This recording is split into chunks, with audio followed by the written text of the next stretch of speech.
محمد نبینا بنور ہدی۔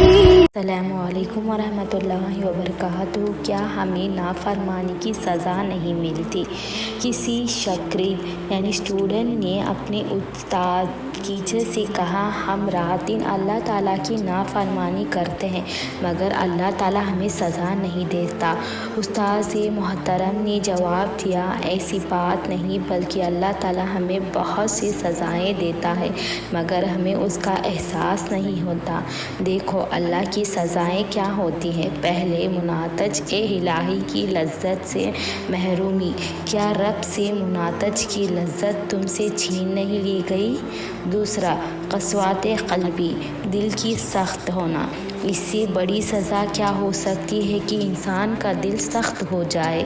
تیسرا، ایک بڑی سزا یہ بھی ایک ہے، تمہیں نیکیوں کی توفیق بہت کم ملتی ہے۔ چوتھا، تلاوت قرآن سے غفلت۔ کیا ایسے نہیں ہوتا کہ دن کا دن گزر جاتے ہیں مگر تلاوت قرآن کی توفیق نہیں ملتی، بلکہ کبھی خبر قرآن کی یہ آیت سنتے ہیں جس میں اللہ تعالیٰ نے فرمایا کہ اگر یہ قرآن پہاڑ پر نازل ہوتا تو اللہ تعالیٰ کے خوف سے رہاز ہو جاتا۔ ہم یہ آیت سنتے ہیں مگر ہمارے دلوں پر کوئی اثر نہیں ہوتا۔ پانچواں، تہجد سے محرومی۔ لمبی لمبی راتیں گزر جاتی ہیں مگر کبھی تہجد کی توفیق نہیں ملتی۔ چھٹواں، نیکیوں کے موسم سے بہار کی نقدری۔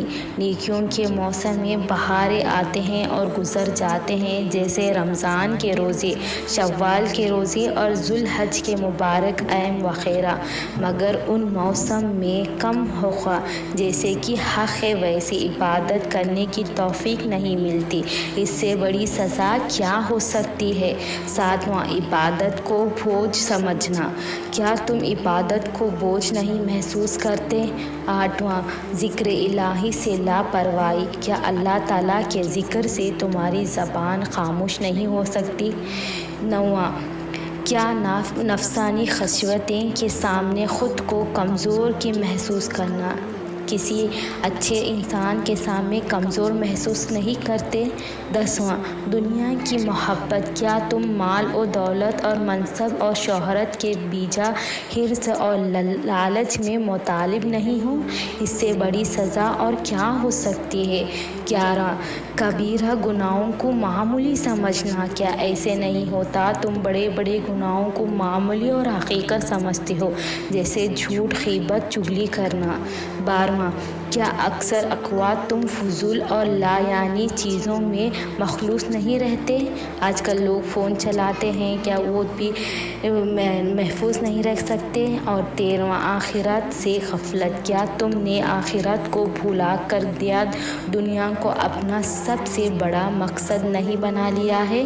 یہ ساری محرومی اور بے توفیقی بھی اللہ کی طرف سے عذاب اور سازیاں ہیں، مگر تمہیں اس ہوتا۔ یاد رکھو اللہ تعالیٰ کا یہ بہت معمولی عذاب ہے جس سے ہم اپنے مال و اولاد اور صحت میں محفوظ کرتے ہیں، اور حقیقی عذاب اور سب سے خطرناک سزا وہ ہے جو دل کو ملتی ہے۔